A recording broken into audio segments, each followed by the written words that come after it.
We're doing a series on different materials that you can use to fill your redesign with Prima silicone molds to make appliques for your furniture projects.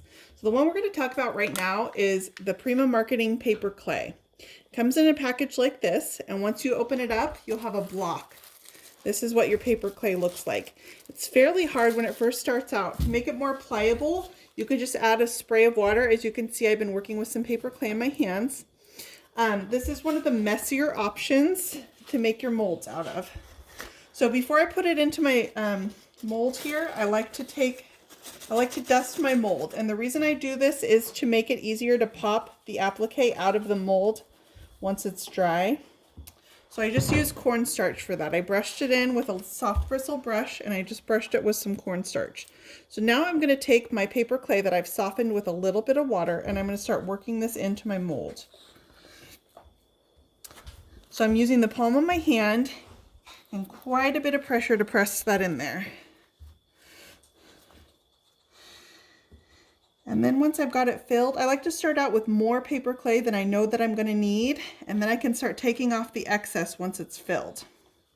Now paper clay will have a tendency to crack. It's going to give you that more authentic plaster look to your finished result. I can add a little bit more water while it's in here if I need help to work it into my mold. Now I would usually wait for this to dry a little bit before popping this out.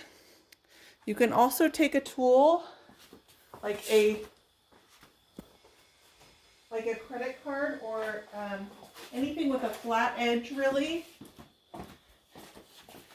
and you can clean off the back of your mold. That will help you scrape off some of the excess. Okay, that did that side. Let's go ahead and do this side.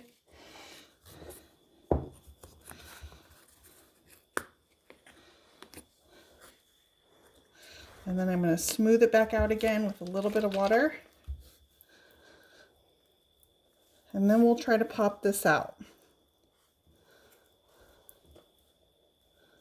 Okay, so I've worked that into my mold. It's really soft and wet. You can let the clay dry inside your mold.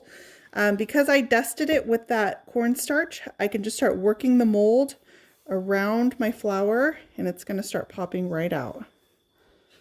So I work it all the way around, and then I can flip this over and start working the center and pushing that out.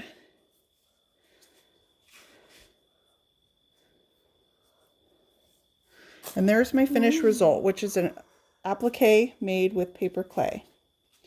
Now, as this dries, it is going to experience some shrinkage and some cracking, and that will give it that authentic plaster feel. That's very old world, so it's beautiful for some different looks. It's one of the more complicated options for making your appliques out of, but it does work to make beautiful additions to your furniture project or any project that you like.